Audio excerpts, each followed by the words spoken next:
ভাইগুলো তার, হয় খাটালের নয়তো খোয়ার। ভাগ্নে মদন তৈরি ছেলে, কয়েকটি বার গেছেন জেলে। কেষ্টা ঢাকের বাদ্যি বাজায়, চরাম চরাম গুড় বাতাসায়। কনিষ্ঠটি স্লোগান লেখে, দরজায় বুক চিতিয়ে রেখে। বুক ডিঙিয়ে ফিরছে ঘরে, বদ্দুরো সব চুপটি করে। সিবিআই তো কেবল ডাকে, বুকের ব্যাম্প বাজিয়ে রেখে। কিন্তু তারা উচ্চ ঘর, শাসক দলের বংশধর। টেট এসএসসির পোয়া বাড়ো, কি যেন কেস আছে আরো। যা হোক, এমন নেত্রী পেলে কতদিন আর থাকবে বেলে। আমাদের নেত্রী মমতা ব্যানার্জি সম্পর্কিত বিষয়ে আমি ছড়ার আকারে আপনাদের দু চারটি কথা বললাম এবং এখান থেকেই আমার বক্তব্য শুরু করি। প্রথম হচ্ছে, এটা পার্লামেন্টের ইলেকশন। আপনারা সবাই জানেন লোকসভা ইলেকশন। সংসদীয় গণতন্ত্রে আমাদের পার্লামেন্টারি ইলেকশন থেকে, অ্যাসেম্বলি ইলেকশন থেকে, মিউনিসিপ্যালিটি ইলেকশন থেকে, পঞ্চায়েত ইলেকশন থাকে এবং সংসদীয় গণতন্ত্রে এটা বলা থাকে সরকার পক্ষ এবং বিরোধী পক্ষ উভয়ই যাবে। সরকারে যাবে যারা সংখ্যাগরিষ্ঠ হবে, যারা সংখ্যালঘিষ্ঠ হবে তারা বিরোধী হবে। মানুষ উভয় পক্ষকেই সংসদে পাঠায়। গত বছর যেমন ভারতীয় জনতা পার্টি প্রধানমন্ত্রী নরেন্দ্র মোদীর নেতৃত্বে 307 জনেরও বেশি সাংসদ নিয়ে সংখ্যাগরিষ্ঠ হয়ে ভারতবর্ষের প্রধানমন্ত্রী হয়েছেন।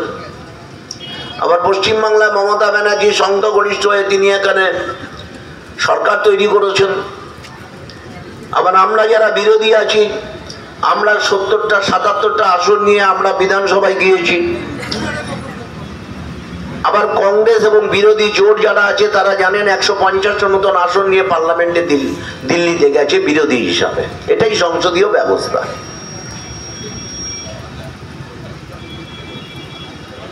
আমাদের রাজ্যের মাননীয় মুখ্যমন্ত্রী 2011 সালের আগে আপনারা জানেন বিরোধী নেত্রী ছিলেন। তারপর তিনি মানুষের কাছে প্রচার করলেন। 1998 সালে নতুন দল গঠন করার পরবর্তী সময়ে তিনি মানুষের কাছে বললেন যে আপনারা বামফ্রন্টকে অনেকদিন দেখলেন, এবার একটু উল্টে দিন, পাল্টে দিন। আবার বললেন হয় এবার নয় নেভার। তারপরে বলেন একটু পরিবর্তন করে দিন। তো মমতা ব্যানার্জির পরিবর্তনের ডাকে মানুষ সাড়া দিল, কারণ মানুষ দেখলো 34 বছর বামফ্রন্ট সরকার আছে, আমরা অনেকদিন ক্ষমতায় রেখেছি, দেখি না একবার পাল্টে, যদি আমাদের এর থেকে ভালো কিছু হয়। কি বলেছিলেন তিনি? বলেছিলেন আমি যদি ক্ষমতায় যাই তাহলে গণতন্ত্রের পুনঃপ্রতিষ্ঠা হবে। কোন গণতন্ত্রের পুনঃপ্রতিষ্ঠা পশ্চিমবাংলায় হয়েছে আপনারা বলুন। যারা বিরোধী আছেন এখানে, আমাদের বিরোধী যারা এখানকার শাসক দলে আছেন, আমি সেদিন সিলিন্ডার বাজার দিয়ে যাচ্ছিলাম, তো ওখান থেকে ফেরার পথে দেখলাম তৃণমূলরা একটা সভা করছে। তো সেই সভার শুরুতেই প্রথমে দেখলাম জগন্নাথ সরকার কিছু গালমন্দ করলো, আর তারপরে বঙ্কিম ঘোষের নাম ধরে কিছু খিস্তি খেউড় করলো। পশ্চিমবাংলায় 13 বছর আছে ক্ষমতায়, একটা পার্লামেন্ট ইলেকশন আসছে, সেই ইলেকশন আগে এই সরকার যেহেতু ক্ষমতায় আছে, ভারতীয় জনতা পার্টি এখানে ক্ষমতায় নেই। আপনারা আমাকে এখানে বিধায়ক হিসাবে জিতিয়েছেন, আমি এখানে বিরোধী বিধায়ক। এই প্রথম চাকদায় একজন বিরোধী বিধায়ক। এর আগে যত বিধায়ক ছিল সব শাসক দলের বিধায়ক ছিল। বলে একজন বিরোধী বিধায়ক হওয়া সত্ত্বেও আমি এই এলাকায় কতটা উন্নয়ন করতে পারি সেটা আপনারা সবাই বোঝেন, সবাই জানেন। আমাদের এমএলএ ল্যাডের যে সামান্য 70 লাখ টাকা আছে, সেই 70 লাখ টাকা দিয়ে 5 বছরে আমরা কাজ করতে পারি। আমাদের বুথ কত? 267টা বুথ। এক একটা বুথে যদি বছরে ওই 70 লাখ টাকা ভাগ করে দিই, গড়ে 40,000 50,000 টাকা বা 30,000 35,000 টাকা পড়বে। যদি সব বুথে ওই টাকা ভাগ করে দিই, তা বলুন 30,000 35,000 টাকা দিয়ে 1.5 ফুট ড্রেন হবে না, 10টা টিন হবে না। তো আমাদের এই সীমিত আর্থিক ক্ষমতার মধ্যে থেকে পরিকল্পিতভাবে আমরা একেবারে গ্রামের প্রত্যন্তর এলাকা যেখানে উন্নয়ন একেবারে পৌঁছায়নি, সেই সমস্ত এলাকাগুলোকে নির্দিষ্ট করে চিহ্নিত করে আমরা সেখানে টাকা দিয়ে উন্নয়ন করার চেষ্টা করছি। আমি ব্যক্তিগতভাবে বিধায়ক হিসাবে এখনো প্রায় 85খানা স্ট্রিট লাইট দিয়েছি। আপনারা বলুন, তৃণমূল বন্ধুরা এখানে আছেন, আমি এখনো প্রায় 11খানা রাস্তা করেছি এই 2 বছর সময়ের মধ্যে। আমি বিষ্ণুপুরে একটা গার্লস হাই স্কুলকে 9 লক্ষ টাকা দিয়েছি, 2টো বিল্ডিং করেছে ওরা। আমি চাকদা পৌরসভায় একটা স্কুলকে 8 লক্ষ টাকা দিয়েছিলাম। হেডমাস্টার আমার কাছে টাকা চেয়েছিলেন, স্কুলের অবস্থা খুব ভগ্নদশা অবস্থা। তো উনি বললেন আপনি যদি বিধায়ক হিসাবে আমাদের টাকা দেন। আমি ভিজিট করলাম, ওনাকে আমি 8 লক্ষ টাকা দিয়ে দিলাম। ডিএম স্যাংশন করে টাকা ওনার স্কুলের অ্যাকাউন্টে পাঠিয়ে দিল। হঠাৎ করে তৃণমূলরা বলছেন না বঙ্কিম ঘোষ কি করেছে, জগন্নাথ সরকার কি করেছে, আমাদের এগুলো উত্তর দিতে হবে। আমরা রাজনীতি করি নীতির ভিত্তিতে, একটা আদর্শের ভিত্তিতে, একটা মতাদর্শের ভিত্তিতে, একটা দর্শনের ভিত্তিতে। আমরা রাজনীতিটা ব্যক্তির সাথে ব্যক্তির একটা লড়াই বলে মনে করি না। আমরা মনে করি রাজনীতি একটা নীতির সাথে একটা নীতির লড়াই। আমরা মনে করি রাজনীতিটা একটা মতাদর্শের সাথে একটা মতাদর্শের লড়াই। আমরা মনে করি রাজনীতিটা একটা দর্শনের সাথে একটা দর্শনের লড়াই। আমরা এখানে ব্যক্তি আক্রমণ করতে আসেনি, আমরা রাজনীতির কথা বলতে এসেছি। আমরা আমাদের রাজ্যবাসী, নাগরিকবাসী দুরবস্থার কথা বলতে এসেছি, তাদের উন্নয়নের কথা বলতে এসেছি, রাজনীতির কথা বলতে এসেছি। কিন্তু ওরা দেখবেন মাই ধরেই ফার্স্টে বঙ্কিম ঘোষ বা জগন্নাথ সরকারকে তুলোধনা করে নেবে, বাপ মা তুলে আমাদের কীর্তি কাউর করে বক্তব্য রাখবে। কারণ ওদের তো বলার কিছু নেই, কি করে বলবে? 13 বছর এখানে ক্ষমতায় আছে। আমরা বলছি চোরেদের দল, চুরি করে শেষ করে দিয়েছে পশ্চিমবাংলাটাকে 13 বছরে। কেন্দ্রের সরকার প্রত্যেকটা প্রকল্পে যে পরিমাণ টাকা এখানে উন্নয়নের জন্য পাঠায়, সেই টাকা যদি এখানে সঠিকভাবে কাজ করত, তাহলে আজকে আমরা যখন গ্রামে গ্রামে যাই, গ্রামের মানুষকে বলতে হতো না দাদা আমাদের এখানে একটু বিদ্যুতের ব্যবস্থা করুন, এই স্কুলটার একটু ব্যবস্থা করুন, জল নিষ্কাশনের জন্য ড্রেনটার ব্যবস্থা করুন। এসব কথা আমাদেরকে তারা বলতো না। কিন্তু এখনো আমরা যখন যাচ্ছি গ্রামে, 13 বছর তৃণমূল ক্ষমতায় এলো, তারপরেও গ্রামের মানুষ বলছে রাস্তাটা ভেঙে গেছে, হাঁটতে পারছি না, এই রাস্তাটা করে দিন, ওই রাস্তাটা করে দিন। স্বাভাবিক, বিধায়ককে জিতিয়েছেন, তারা তো দাবি করবেন। কিন্তু আমরা যেটা সত্যি বাস্তব সেটা আমরা তাদেরকে বলি।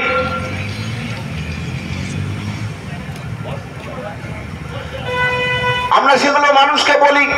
আমাদের 70 লাখ টাকা আছে, সেই টাকা দিয়ে আমরা কি করতে পারি বছরে সেটা আমরা বলি। যেমন আমরা বলেছি 28টা ক্লাবকে আমরা ক্লাবের উন্নয়নের জন্য তাদের কিছু ক্রিয়া সরঞ্জাম আমরা দেওয়ার জন্য প্রস্তুতি নিয়ে নিয়েছি।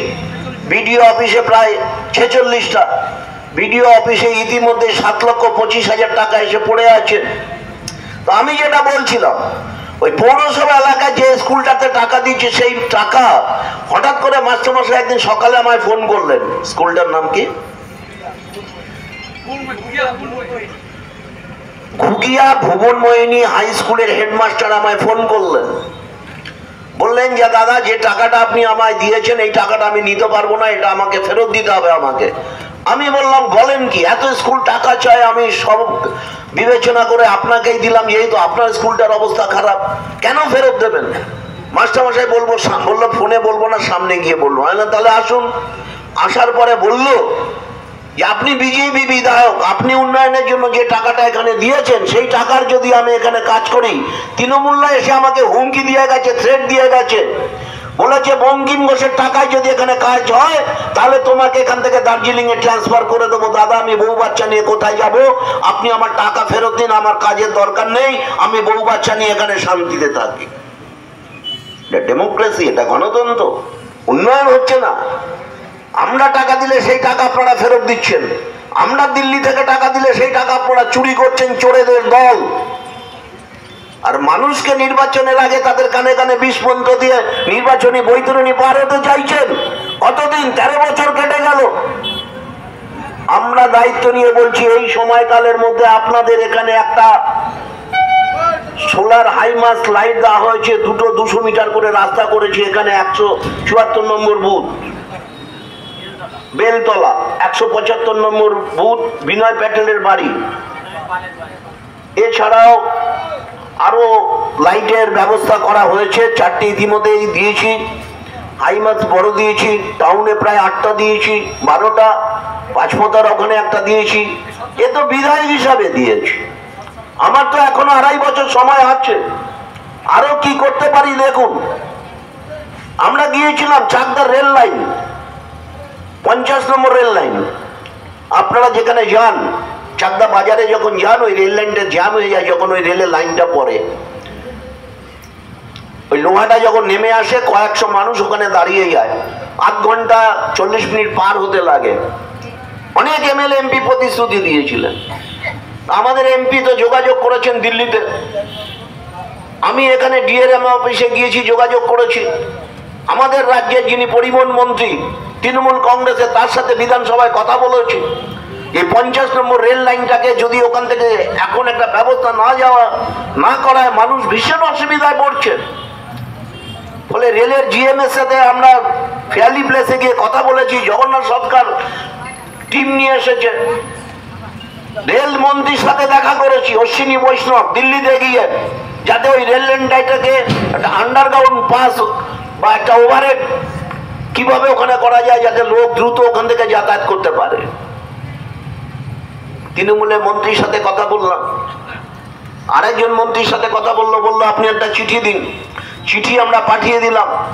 স্থানীয় লেভেলে কথা বলছি, বিডিওর সাথে কথা বলছি, এসডিওর সাথে কথা বলছি। এখন এই লাইনটা করতে গেলে জমির দরকার, জমি দিতে হবে স্টেট গভর্নমেন্টকে।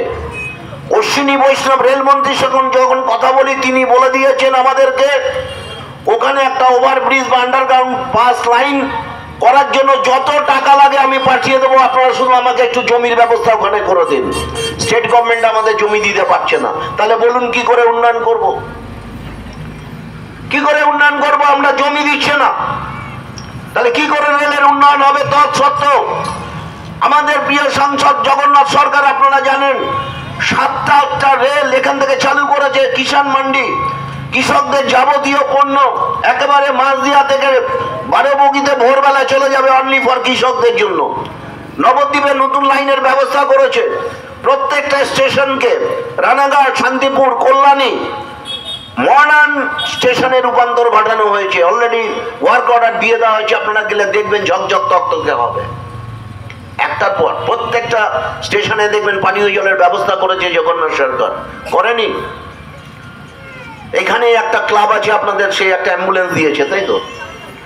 এখানে সামনে একটা অ্যাম্বুলেন্স দিয়েছে, কতগুলো রাস্তা করে দিয়েছে, প্রচুর হাইমার্ক লাইট দিয়েছে। 7টা সেগমেন্ট জগন্নাথ সরকারের, 7টা বিধানসভা নিয়ে একটা পার্লামেন্ট কনস্টিটিউয়েন্সি। এই 7টা সেগমেন্টে তাকে টাকা দিতে হয়। করোনার কারণে 2 টার্মের টাকা পায়নি, কোনো এমপি পায়নি, উনিও পাননি। তাহলে 3 বছরের টাকা দিয়ে তিনি গোটা এলাকায় যে কাজ করেছে, আমি আপনাদের দায়িত্ব নিয়ে বলছি, আমি বামফ্রন্ট সরকারের মন্ত্রী ছিলাম পঞ্চায়েত দপ্তরের। এই ওয়াটার সাপ্লাই প্রজেক্ট আপনারা এখানে দেখছেন, প্রথম আমি এখানে বামফ্রন্টের সময় চালু করেছিলাম। এই পলাগাছাতে আপনাদের যে মাদার ট্রিটমেন্ট প্ল্যান্ট আছে, গঙ্গা থেকে যে পরিশোধিত জলটাকে ওখান থেকে শোধন করে তুলে এনে চাকদা টাউন, চাকদা গ্রামীণে পাঠিয়ে দেওয়া হচ্ছে। হরিণঘাটা, কল্যাণী, বুদ্ধ পার্কে ওখানে মাদার ট্রিটমেন্ট প্ল্যান করা হয়েছে। বৈজ্ঞানিক ভিত্তিতে পরিশোধিত পানীয় জল মোটা মোটা পাইপের মধ্যে দিয়ে হরিণঘাটা 5 লক্ষ মানুষের কাছে এবং চাকদার 5 লক্ষ মানুষের কাছে এই জল মোটা মোটা পাইপ দিয়ে ওয়াটার রিজার্ভার করা হয়েছে। 23খানা ওয়াটার রিজার্ভার হয়েছে হরিণঘাটা কল্যাণী মিলে। এই রিজার্ভারে প্রায় 50,000 গ্যালন জল জ্বলে। বাজারে যে জল বিক্রি হয় তার থেকে পরিশোধিত পানীয় জল, যে জলের মধ্যে আর্সেনিক নেই, যে জলের মধ্যে আয়রন নেই, এইরকম আর্সেনিক নেই যে জলের মধ্যে, সেই জল আমরা বাড়িতে বাড়িতে তখন আমি উদ্যোগ নিয়ে তৎকালীন মুখ্যমন্ত্রীকে বলে করিয়েছিলাম। শুধু বাকি ছিল হাউস টু হাউস কানেকশনটা দেওয়া, বাড়িতে বাড়িতে কানেকশনটা দেওয়া হবে। আমরা যখন যে অবস্থায় ছিলাম, উন্নয়নটা আমরাই করেছিলাম। আজকেও আমরা সেইভাবে একইভাবে চেষ্টা করছি। তৃণমূলের বন্ধুরা, চাকদার রাজপুত্ররা, রানীরা এখানে বক্তব্য রেখে গেছেন, বলছেন বঙ্কিম ঘোষ কি করেছে। আরে বঙ্কিম ঘোষ তো এখনো 2.5 বছর সময় হয়েছে মাত্র, একটা এমএলএ। বঙ্কিম ঘোষের আগে এখানে যিনি এমএলএ ছিলেন তার নাম কি আপনারা জানেন তো? বলুন তো কি নাম? কি নাম? রত্না ঘোষ। কি ছিল? মন্ত্রী ছিল। 7 বারের এমএলএ, মানে 7 ইয়ার্স এখানকার এমএলএ ছিল। বলুন কখনো দেখেছেন এখানে এই সিলিন্ডার বাজারে বা বেলে বাজারে দাঁড়িয়ে গরিব মানুষকে আমরা পুজোর সময় শাড়ি দিয়েছি, কম্বল দিয়েছি, ধুতি দিয়েছি, বাচ্চাদের জামা কাপড় দিয়েছি। বর্ষার সময় আমরা করে প্রান্তিক এলাকাগুলো যেসব বাড়ি দিয়ে জল পড়ছে সেখানে আমি নিজে মাথায় করে পলাশকে নিয়ে জয়কৃষ্ণ আমাদের জয়দেবকে নিয়ে আরো আমাদের কার্যকর্তাদের নিয়ে বাড়িতে বাড়িতে ত্রিপল পৌঁছে দিয়েছি। দুটো সাইক্লোন হয়েছিল ওই গঙ্গার পারে, ওখানে আমরা গিয়ে ভোরবেলা গিয়ে সেখান থেকে লেগে থেকে নিজে হাতে দাঁড়িয়ে ওখানে প্রায় 200-র ওপর ত্রিপল বিলি করেছিলাম। দেখেছেন তৃণমূলের নেত্রী রত্না ঘোষকে কখনো এভাবে কাজ করতে? আমি সেই সব তৃণমূল বন্ধুদের বলছি, আপনাদের মন্ত্রী তো ছিল, তাহলে সে যদি সব উন্নয়ন করে যায় তাহলে কেন এখন বঙ্কিম ঘোষকে করতে হবে? আপনাদের নেতৃত্ব প্রথমেই এসে বলেছিল আমি 5 বছরে 90% কাজ করে দিয়েছি, তাহলে বাকি ছিল 5%। এখনো কেন বলছেন কেন্দ্র দিচ্ছে না, কেন্দ্র দিচ্ছে না, কেন্দ্র দিচ্ছে না? কেন বলছেন কেন্দ্র দিচ্ছে না? 100টা প্রকল্পে কেন্দ্রীয় সরকার টাকা দিচ্ছে, 100টা প্রকল্পে।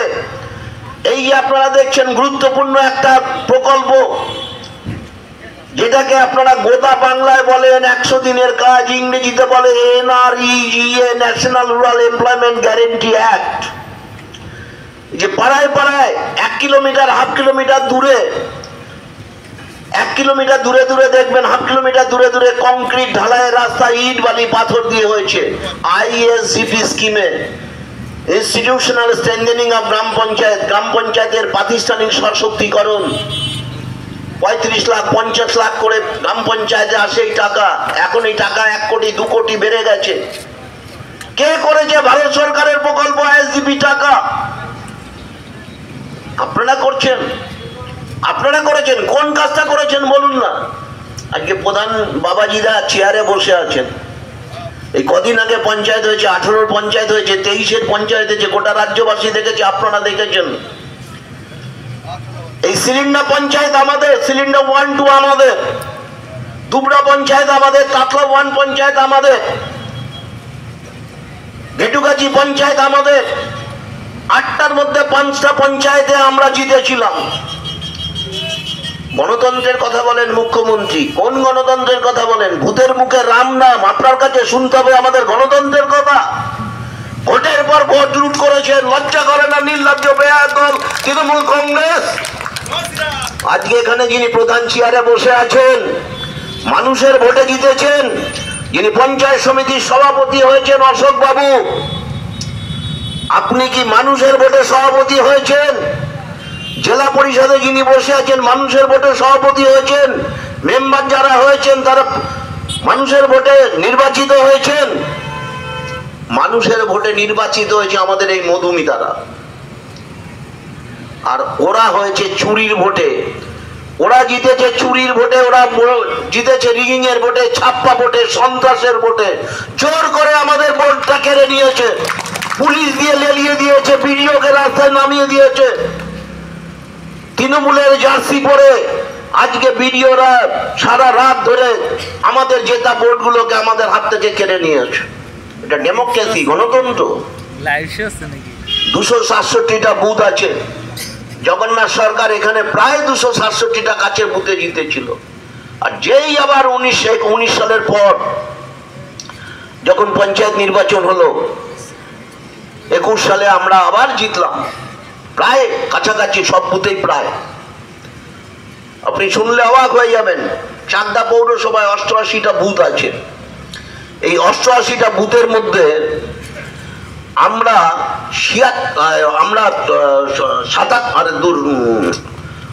69টা বুথে, তাহলে 69টা 11টা বুথে ওরা জিতেছিল। 69টার মধ্যে মাত্র 11টা বুথে ওরা জিতেছিল বিধানসভা 2021, আর আমরা জিতেছিলাম 69টা।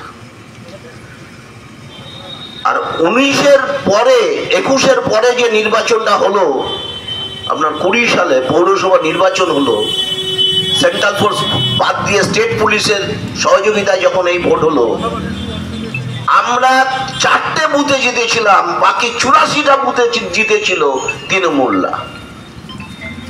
আজকে তৃণমূলের রায় রানী এখানে বক্তৃতা দিয়ে গেলেন, কত ভোটে জিতেছেন? 4000 ভোটে। 4000 ভোটে। ওই সাধন বাবু একজন আছেন, তিনি ওখানে বলছিলেন জেতার পর, আমি হায়েস্ট ভোটে জিতেছি, 4800 ভোটে জিতেছি। ভোট কত? 5000-এর মতন ভোট, 4800 ভোটে জিতেছেন, বাহবা। আর এই লোকসভা ভোটে ভোট হবে, আপনারা দেখে নেবেন এই পৌরসভায় আবার আমরা 84টা ভোটে জিতবো, বুথে জিতবো, কেউ ঠেকাতে পারবে না। এই সমস্ত পঞ্চায়েতে আমরা জিতবো, রুখতে পারবে না। সেন্ট্রাল ফোর্স দিয়ে ভোট হবে, আপনারা ভয় পাবেন না। ভোট কেন্দ্রে আপনারা পৌঁছে যাবেন, আমাদের কর্মীরা ওদের চোখে চোখ রেখে লড়বে। পঞ্চায়েতে আমাদের লড়তে দেয়নি, পুলিশ লেলিয়ে দিয়েছে, সন্ত্রাস করেছে, রাস্তা থেকে ফেরত দিয়েছে। আসুন না এবারে রাস্তা থেকে ফেরত দিতে। যদি ফেরত দিতে আসেন তার পরিণাম কি হবে তখন দেখতে পাবেন। এখন আমরা ওসব বলছি না, আমরাও তৈরি আছি। আপনারা বারবার আমাদের ঢিল ছুটবেন আর আমরা আপনাদের বড় বড় রসগোল্লা আর কাঁচাগোল্লা ছুটবো, এটা হবে না। ঢিল মারলে এবার পাটকেল খেতে হবে, তৈরি থাকবেন। কতদিন মানুষের গণতান্ত্রিক অধিকার এইভাবে কেড়ে নেবেন? কতদিন চুরির ভোটে সরকারে থাকবেন? হিম্মত থাকে মাঠে নেমে সাহস দেখিয়ে ভোট করান, তারপরে বুঝবো আপনাদের দম। নেই সেই দম আপনাদের। মানুষ আপনাদের পিছন থেকে সরে গেছে, আপনাদের পায়ের তলা মাটি সরে গেছে। চোর, গুন্ডা, বদমাশ, সমাজ বিরোধী, এরাই আজকে আপনাদের হচ্ছে সম্পদ। এরাই আপনাদের আজকে ভোট লুট করে দেয়। পঞ্চায়েত সমিতি অফিসে যাবেন, গ্রাম পঞ্চায়েতে যাবেন, তৃণমূলের একেবারে বাছাই করা ঠিকাদাররা ওখানে ঘিরে বিডিওকে বসে থাকে আর এদেরকে কাজ দেয়।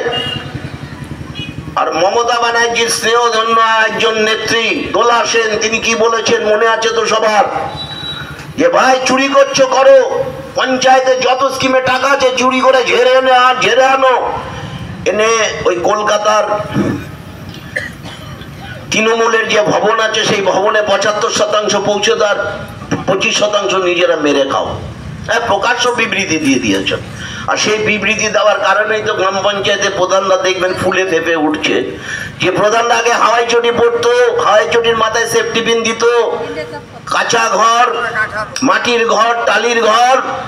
এই দেখবেন এখানে রাস্তার উপরে একজন প্রধান, এবারে হয়নি বোধহয়, তার বাড়ির পাশ দিয়ে যাচ্ছিলাম, একজন আমায় দেখালো, দাদা দেখুন এই 3 তলা বাড়ি প্রধান এই 5 বছরে করেছে।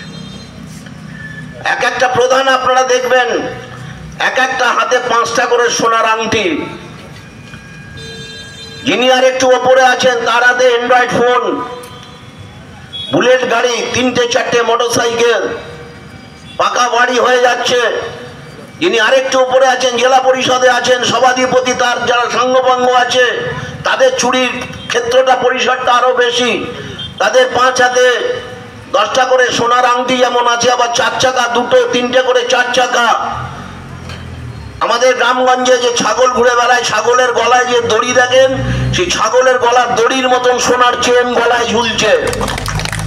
এই সমস্ত টাকা আমাদের চুরি করে নিচ্ছে গ্রাম পঞ্চায়েতের এই আইজিপি স্কিম থেকে, এই প্রধানমন্ত্রী আবাস যোজনা থেকে। এই যে আপনার সামনে দিয়ে যে রাস্তাটা দিয়ে যে মানুষ যাচ্ছে, এই যে 4 লেন, এটা কার টাকা? কেন্দ্রের টাকা, নরেন্দ্র মোদীজি করে পাঠিয়েছেন। এই যে 6 লেন চাকদা থেকে হয়েছে, একেবারে সন্তোষপুর থেকে ডালখোলা 425 কিলোমিটার রাস্তা, 26,000 কোটি টাকা দিয়ে এই রাস্তা শুরু হয়েছিল। এখন তৃণমূলের কারণে এই কাজ পিছিয়েছে। 2009 সাল থেকে জমি আন্দোলনের নামে এরা কেসের পর কেস করে এক একটা রাস্তা এক এক জায়গায়, শিমুরালি থেকে প্রায় 300-র উপরে কেস হয়েছিল। এই রাস্তা এতদিন আটকে ছিল এই সব তৃণমূল কংগ্রেসের ভণ্ডামির জন্য, নইলে এই রাস্তা অনেক আগে খুলে যেত। কেন এটা করেছে? চতুর্ভুজ প্রকল্প। কে এই স্বপ্ন দেখিয়েছেন? এই স্বপ্ন দেখিয়েছেন অটল বিহারী বাজপেয়ী, আর তার রূপান্তর ঘটাচ্ছে, তারই উত্তরসূরি হচ্ছে নরেন্দ্র মোদীজি, তিনি এই রাস্তা করছেন। সারা ভারতবর্ষে 599টা হাইওয়ে আছে, ন্যাশনাল হাইওয়ে। আমাদের এই 34 নম্বর এখন পাল্টে গিয়ে হয়েছে 12 নম্বর জাতীয় সড়ক। সন্তোষপুর থেকে ডালখোলা শিলিগুড়ি পর্যন্ত নেপাল বর্ডার পৌঁছে যাবে, চীন বর্ডারে পৌঁছে যাবে, চীনে পৌঁছে যাবে এই রাস্তা দিয়ে। ট্রান্সপোর্টিং ব্যবস্থা, বাণিজ্যিক করেসপন্স আমাদের বাড়বে, আর্থিক যোগাযোগ বৃদ্ধি পাবে, আর্থিক বিকাশ ঘটবে, ব্যবসা বাড়বে, হোটেল হবে, বড় বড় মোটেল হবে। আপনারা দেখুন একটার পর একটা রাস্তায় জমি পাবেন না, সব বড় বড় হোটেল হয়ে যাচ্ছে। কে করেছে? নরেন্দ্র মোদী। এত সুন্দর রাস্তা কখনো কল্পনা করেছেন? এত সুন্দর ঝকঝকে লাইট কখনো কল্পনা করেছেন? এই সব পশ্চিমবাংলার জন্য নরেন্দ্র মোদী করেছেন, মমতা ব্যানার্জি একটাও করেননি। ওরা বলছে উন্নয়ন দিয়ে জিতবো। কি উন্নয়ন করেছে? বামফ্রন্ট সরকারের আমলে যে রাস্তাটা 10 ফুট ছিল, ক্ষমতায় আসার পর সেই রাস্তাটা ডান দিকে 2 ফুট বাড়িয়েছে, বাঁ দিকে 2 ফুট বাড়িয়ে 14 ফুট করেছে। তার উপরে পিচ ঢেলে দিয়েছে, তার উপরে রোলার চালিয়ে দিয়েছে। আরে বাপরে বাপ, বামফ্রন্টের আমলে এইটুকু একটা রাস্তা ছিল, একটা মুড়ির টিন বাস যেত, এরা দেখো 2 ফুট 2 ফুট বাড়িয়ে কত বড় করে দিল। বিডিও অফিস, বিএলআরও অফিস, যত লাইন ডিপার্টমেন্ট আছে পঞ্চায়েতের, সমস্ত অফিসগুলো বামফ্রন্টের আমলে তৈরি ছিল। বিজেপি তো ক্ষমতায় আসার এখনো সুযোগ পায়নি এই রাজ্যে। 28 বছর কংগ্রেস রাজত্ব করেছে, 34 বছর বামফ্রন্ট করেছে। ফলে আগের সরকার যেসব প্রকল্পগুলো করেছে, সেই প্রকল্পগুলোকে কলকাতার স্বাস্থ্য ব্যবস্থা কি বেহাল অবস্থা আপনারা জানেন। নরেন্দ্র মোদী আমাদের বাংলার মানুষের কথা ভেবে একটা উন্নত মানের চিকিৎসা ইনস্টিটিউট করে দিয়েছে, all India medical science institute. আপনারা দেখেছেন এইমস। প্রতিদিন আমরা এখান থেকে রুগী পাঠাচ্ছি। ইতিমধ্যে আমাদের কাছে রিপোর্ট আছে, প্রতিদিন প্রায় 8,000 মানুষ ওখানে চিকিৎসা সেবা নিচ্ছে। এখনো ফুল ফ্লেজে চালু হয়নি, আরো 3-4 বছর লাগবে। বড় বড় অপারেশন হচ্ছে, দুরারোগ্য রোগের অপারেশন হচ্ছে। মানুষকে এখন কলকাতা ছুটে যেতে হয় না। আমি সেদিন বালুরঘাটে গিয়েছিলাম আমাদের রাজ্য প্রেসিডেন্টের প্রচারে। ওখানকার মানুষ বলছিল যে দাদা দুটো নাম লিখিয়ে দেওয়ার ব্যবস্থা করতে পারেন। আমি বললাম আমার হোয়াটসঅ্যাপে আধার আর ফোন নাম্বার পাঠান, আর কোন ডিপার্টমেন্টে দেখাবেন লিখে পাঠান, আমি ভর্তি করে দেবো। আমরা বাড়িতে এলাকার চৌরাস্তার ওপরে থাকি, জাগুড়ি মোড়ে। সারা রাত ধরে অ্যাম্বুলেন্স আসছে, এসে এমসে ঢুকছে, নর্থ বেঙ্গল থেকে আসছে।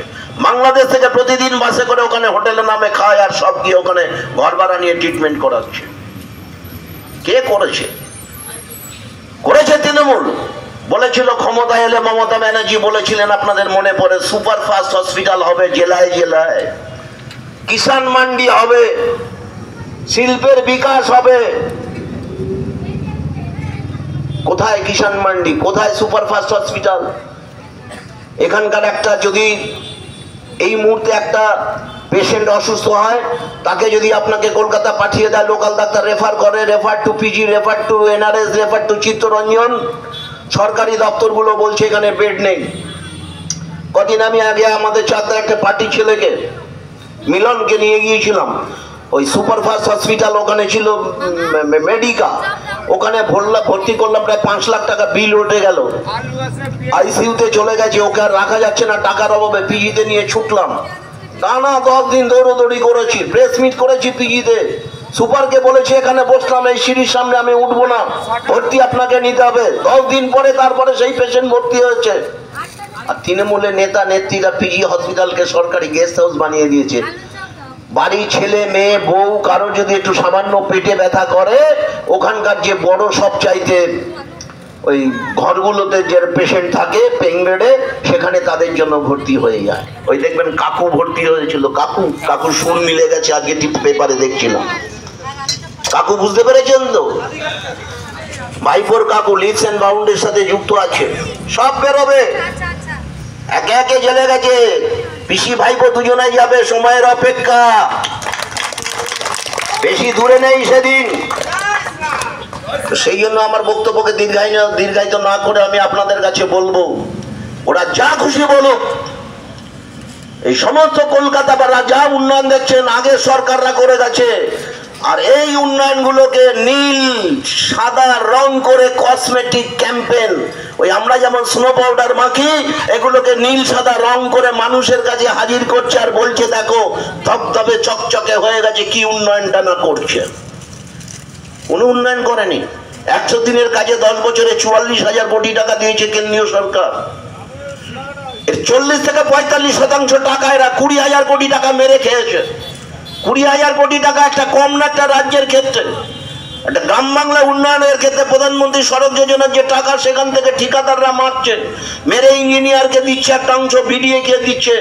আর এই তৃণমূলের মাথায় যে সব তৃণমূলের নেতারা বসে আছে, যাদের বাড়িতে 1% পৌঁছে যাচ্ছে।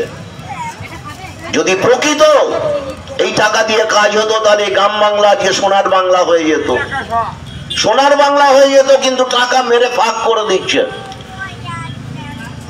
বলেছিল না মানুষের পেটে ভাত দেবো, বেকার যুবকদের হাতে কাজ দেবো, পেটের ভাত দেবে কি করে? বামফ্রন্ট সরকার যেদিন ক্ষমতা থেকে চলে যায়, আপনারা মনে করে দেখুন 2011 সাল তখন মোটা চালের দাম ছিল 13 থেকে 9 থেকে 13 টাকা, সরু চালের দাম ছিল তখন 16 থেকে 18 টাকা, আর এখন মোটা চালের দাম 30-32 টাকা, সরু চালের দাম মিনিকেট 45 থেকে 50 টাকা, কলকাতায় 60 টাকা হয়ে গেছে। এরকম প্রত্যেকটা খাদ্য পণ্যের দাম 95% এই 10 বছরে বেড়েছে। তাহলে কি করে মাননীয় মানুষের পেটে ভাত দিলেন? দ্রব্য মূল্য আকাশ ছোঁয়া।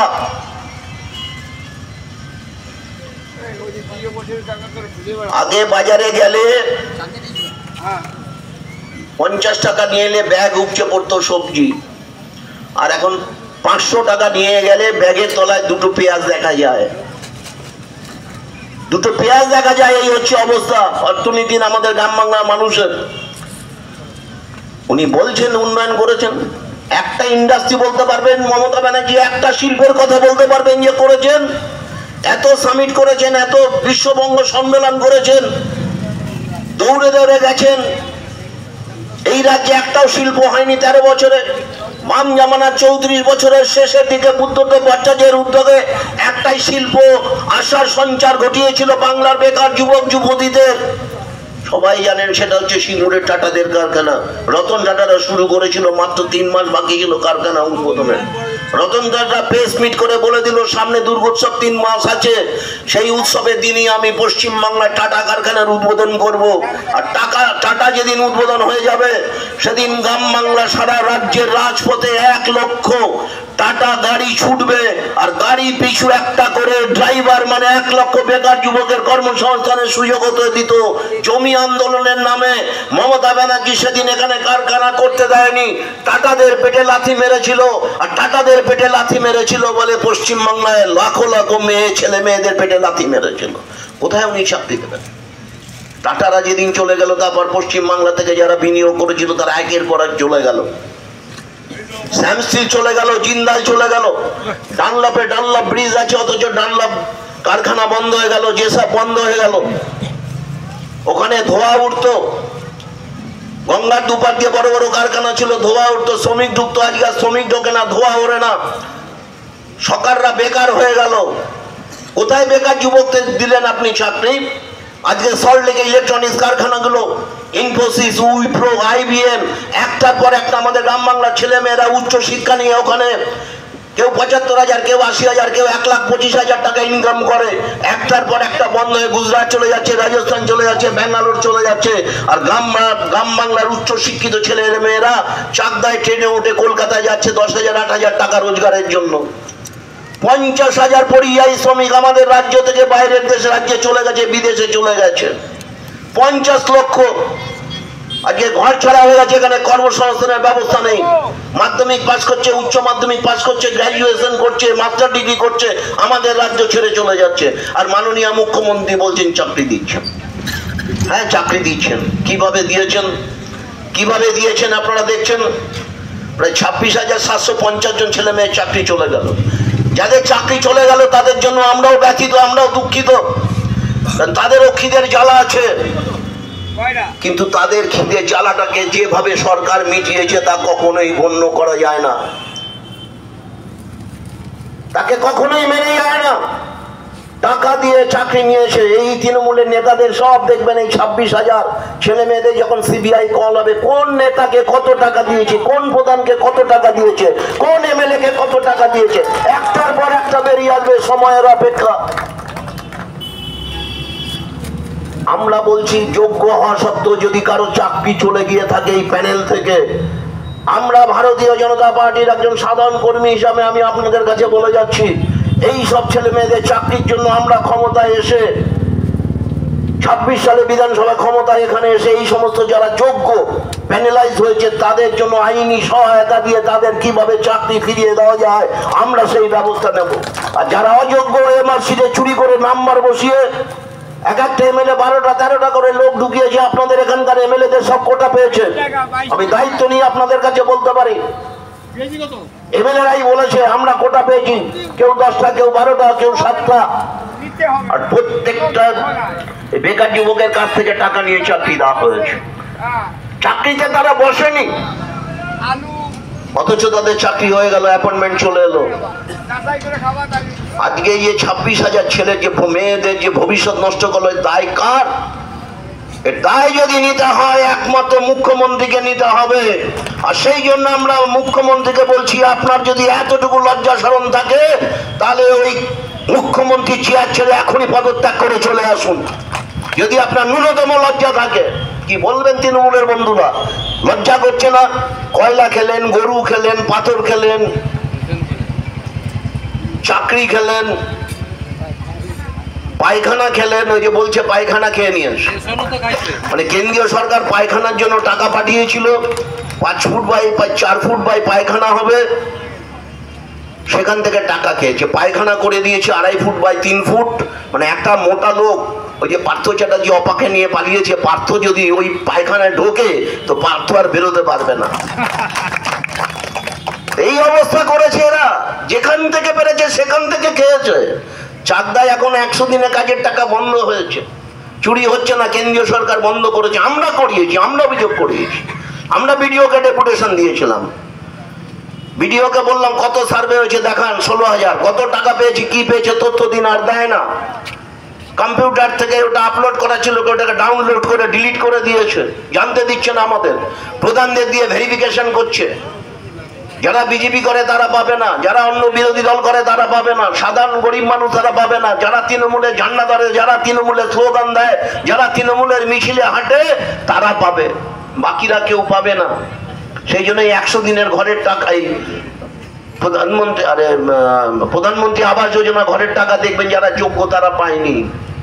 যারা অযোগ্য লোক তৃণমূলের নেতাদের কাছাকাছি ঘরে, তৃণমূলের নেতাদের যারা দুবেলা তেল মর্দন করেন তাদের জুটেছে।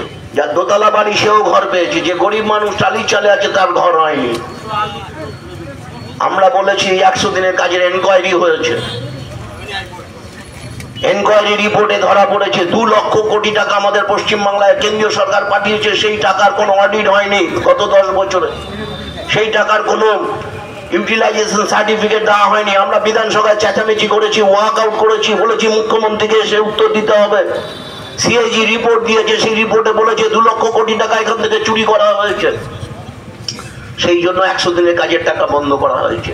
কিন্তু যারা প্রকৃত গরিব মানুষ, আমরা লিস্ট পাঠিয়েছি, যারা কাজ করেছে সেগুলোকে আইডেন্টিফাই করেছি, তারা টাকা পেয়ে যাবেন বা পেয়ে গেছেন। অলরেডি টাকা পাঠিয়ে দেওয়া হয়েছে, 12,000 কোটি টাকা পাঠানো হয়েছে। তুমি টাকা নেবে, টাকার হিসেব দেবে না। সংবিধানে বলা আছে রাষ্ট্রের অধীনে থাকা অঙ্গরাজ্যগুলোকে কেন্দ্রীয় সরকার টাকা দিতে দায়বদ্ধ, কেন্দ্রীয় সরকার টাকা দেবে। শ্রীমতী মমতা বন্দ্যোপাধ্যায় প্রধানমন্ত্রীর কাছে গিয়েছিলেন, যাকে দুবেলা পশ্চিমবাংলায় নির্বাচনের সময় তুই তুকারি করছেন, মঞ্চে উঠে বলছে তুই কে রে, মোটা বাবু তুই কে, মানে অমিত শাহজিকে মোটা বাবু বলছে, তুই করছে প্রধানমন্ত্রীকে। প্রধানমন্ত্রী কোমরে দড়ি পড়ে পড়াবেন, দড়ি পড়ে ঘোরাবেন, আর টাকার জন্য ওখানে যাচ্ছেন, গিয়ে বলছে বাঁচান বাঁচান বলছে। আর নরেন্দ্র মোদী বলেছে যে না, এ টাকা তো আমার বাপের টাকা না, এ তো জনগণের টাকা, সংবিধান মেনেই আমি টাকা দেবো, কিন্তু টাকা দেওয়ার পেছনেও একটা শর্ত আছে, সেই শর্ত তো আপনাকে মানতে হবে। সেই শর্তটা হচ্ছে যে আপনাকে ইউটিলাইজেশন সার্টিফিকেট দিতে হবে, আপনাকে অডিট রিপোর্ট দিতে হবে, সিএজি রিপোর্ট দিতে হবে। আপনি রিপোর্ট পাঠান আমাকে, ফুল পাঞ্জাব লরি করে করে আপনি আমাকে রিপোর্ট পাঠান, ইউসি পাঠান, আর আপনাকে আমি ট্রেনের ওই রেলের ওই মাল গাড়ি ভরে ভরে পশ্চিমবাংলার জন্য টাকা পাঠিয়ে দেবো, শুধু হিসেবটা পাঠান। 10 বছরে কোনো হিসেব দেয়নি। আর এই হিসেব না দেওয়ার পেছনে হচ্ছে এই টাকার চুরি, এই সব বেরোবে। এক ঝাঁক বেরিয়ে গেছে, আর এক ঝাঁক নতুন এসছে, কিন্তু নতুন কি হলে কি হবে? এই সব মাস্টার আমরা বের করব, সব জব কার্ড কাদের কাছে আছে আমরা বের করব, সব এনকোয়ারি হবে। আমাদের শুধু একবার ক্ষমতায় আছে, নিজেদের ক্ষমতা আছে, পঞ্চায়েতে বসলাম বলছেন উন্নয়ন করেছেন। কোন উন্নয়ন করেছেন? আগের সরকার পঞ্চায়েতি রাজ চালু করে দিয়েছিল। 3,341টা গ্রাম পঞ্চায়েত আছে আমাদের রাজ্যে, 341টা পঞ্চায়েত সমিতি আছে। আমি ওই দপ্তরটা নিজে হাতে চালিয়েছি, আমি জানি।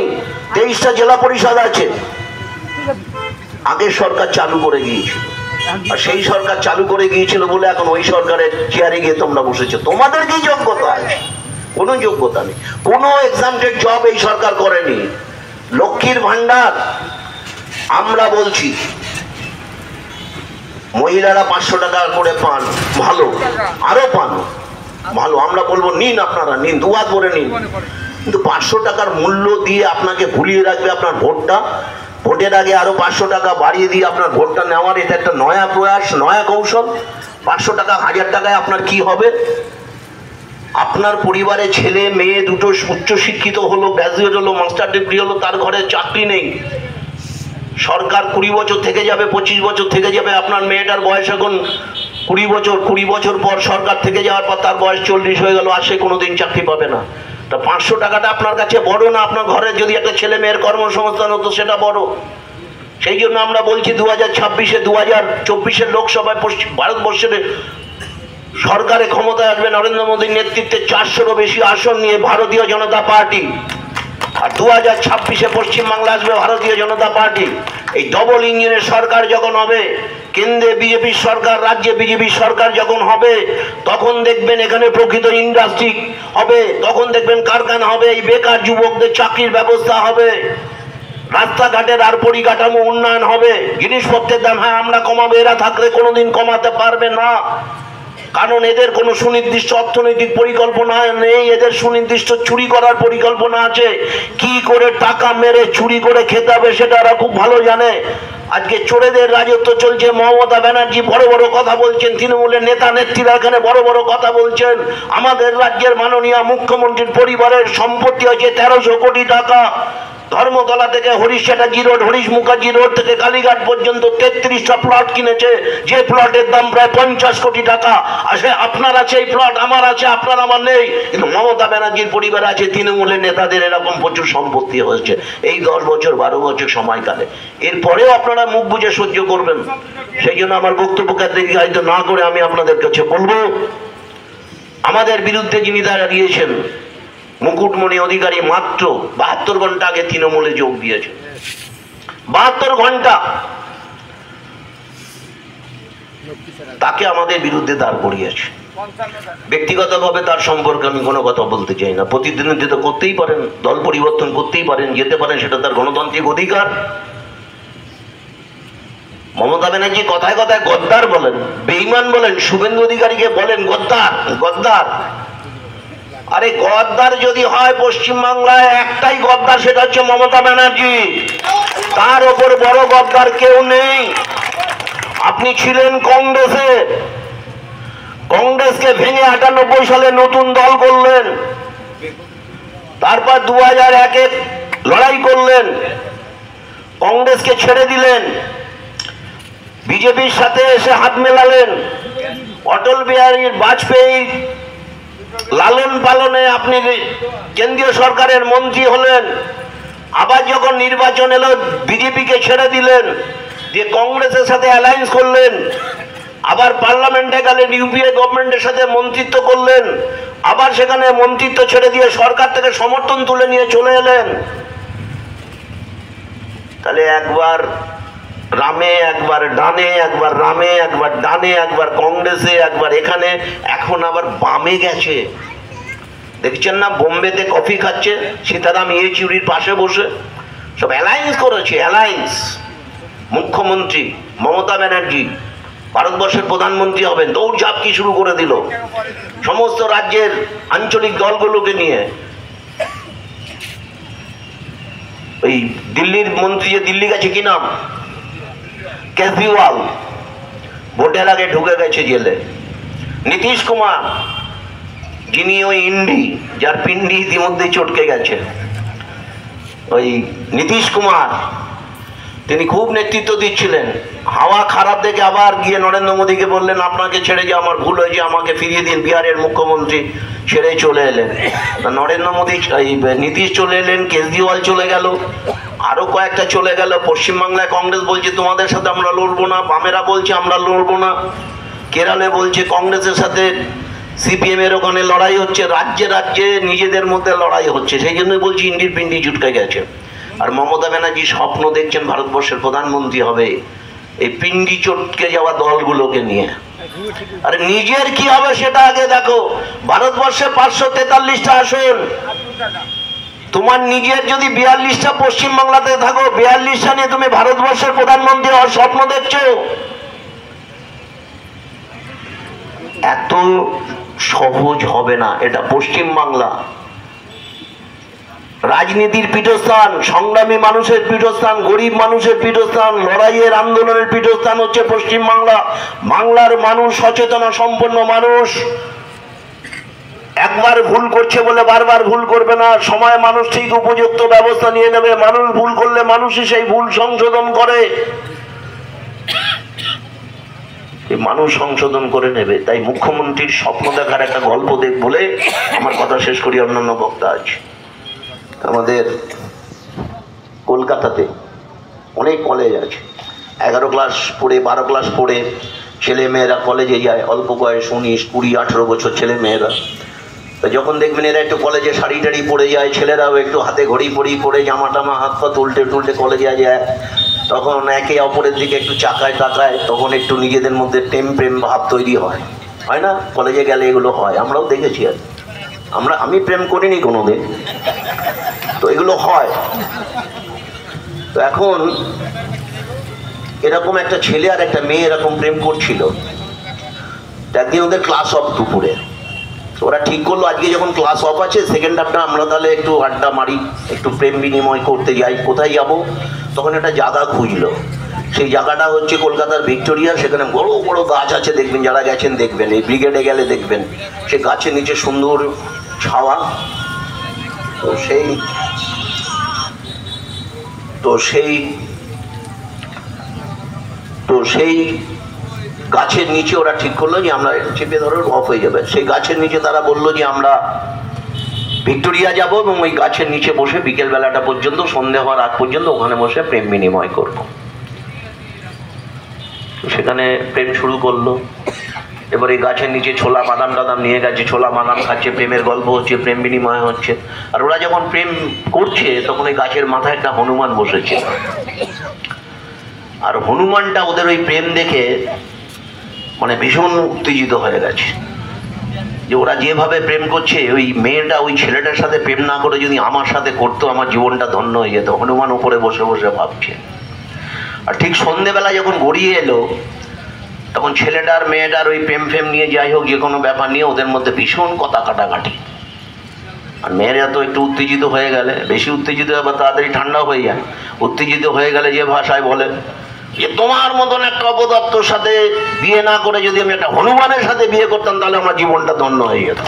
আর যেই না বলা, হনুমান তো উপরে বসে শুনে ফেলেছে। একবার এই ডালে লাফ মারে, একবার এই ডালে মারে, একবার ওই ডালে লাফ মারে, আর বলে চান্স আছে, চান্স আছে, হয়ে যাবে, আমার সাথেই হয়ে যাবে। তা মুখ্যমন্ত্রীও ভাবছে যে মেয়েরা যেমন কোনোদিন হনুমানের গলায় মালা পরিয়ে হনুমানকে কোনোদিন তার স্বামী করবে না, আর ভারতবর্ষের মানুষও মুখ্যমন্ত্রীর গলায় মালা পরিয়ে কোনোদিন ভারতবর্ষের প্রধানমন্ত্রী করবে না। জেনে রাখুন, আপনারা স্বপ্ন দেখাচ্ছে, মিথ্যে কথা বলছে। অলিম্পিকে যদি একটা মিথ্যে কথার আইটেম থাকতো তাহলে পশ্চিমবাংলায় একটা সোনার মেডেল আসতো, আর সেটা নিয়ে আসতো আমাদের রাজ্যের মুখ্যমন্ত্রী মাননীয় শ্রীমতী মমতা বন্দ্যোপাধ্যায়। এত বড় মিথ্যাবাদী আর এত পণ্ডিত, এপাং ওপাং ঝপাং, সে নানান ভুল, নানান সংস্কৃতির ভুল বলেই চলেছে। হিন্দিতে বলছে ऐसा होगा कैसा होगा, কি সব বলছে উল্টা পাল্টা ইংরেজি ভুল ভাল। কোন রাজ্যের মুখ্যমন্ত্রীর রাজ্যে আমরা বাস করছি? কি শিক্ষা আমাদের পরবর্তী প্রজন্ম? তাই তৃণমূল বন্ধুরা এসে যদি এখানে বোঝানোর চেষ্টা করে তাদের পরের দিন জবাব দিয়ে দেবেন। পাড়ায় পাড়ায় গেলে আপনারা সাবধান থাকবেন, এরা সব পারে। পার্থ চ্যাটার্জি অপা নিয়েছে, আরো এরকম তৃণমূলের নেতারা অনেককে নিয়ে পালিয়েছে। তো ওরা যখন ভোট চাইতে ভোট চাইতে যাবে আপনার বাড়ির উঠোনে, দয়া করে আপনার ঘরে সুন্দরী মেয়ে বা সুন্দরী বউটা ওদের সামনে দেবেন না। ওদের জাদু জানা আছে, সুন্দরী মেয়েটা বউটা নিয়ে পালাবে। ওরা সব পারে। তাই আর বক্তব্যকে দীর্ঘায়িত করছেন না। আমি শুধু বলবো, তৃণমূলের বন্ধুরা এখানে যা বলবেন আমরা তার কাউন্টার জবাব দেবো। জবাব দিতে হবে এখানে নরেশ চাকি কি করেছে, জবাব দিতে হবে রত্না ঘোষ কি করেছে, জবাব দিতে হবে 13 বছর তোমরা জোর করে পঞ্চায়েত চালিয়েছো, কোটি কোটি টাকা কেন্দ্রে নিয়েছো, কোন উন্নয়ন করেছো? কেন গ্রামের মানুষ এখনো বলে রাস্তা হয়নি, জল হয়নি, বিদ্যুৎ হয়নি? কেন লোকে বলছে ভোট বয়কট করবো? এর জবাব যদি দিতে হয় তোমাদের দিতে হবে, কারণ এই রাজ্যের সরকারের মাথায় তোমরা আছো। বিজেপি এখনো ক্ষমতায় আসতে পারেনি, কংগ্রেস 28 বছর এখানে সরকার চালিয়েছে, বামপন্থীরা 34 বছর চালিয়েছে, বিজেপি এখনো এই রাজ্যে সরকার চালাবার সুযোগ পায়নি। তাই আগামী দিনে সরকার চালাবার সুযোগটা আপনারা আমাদের একবার শুধু করে দিন। আর আমরা যদি এসে আমূল পরিবর্তন উন্নয়ন না করতে পারি, আমরা যদি এখানে ইন্ডাস্ট্রি না করতে পারি, বড় বড় হসপিটাল না করতে পারি, আমরা যদি অর্থনীতির বিকাশ না ঘটাতে পারি, তাহলে পরের 5 বছর আপনারা আমাদের ক্ষমতা থেকে সরিয়ে দেবেন। এই কথা বলে সবাইকে ধন্যবাদ দিয়ে আমার কথা শেষ করছি। বন্দে মাতরম, ভারত মাতা কি জয়।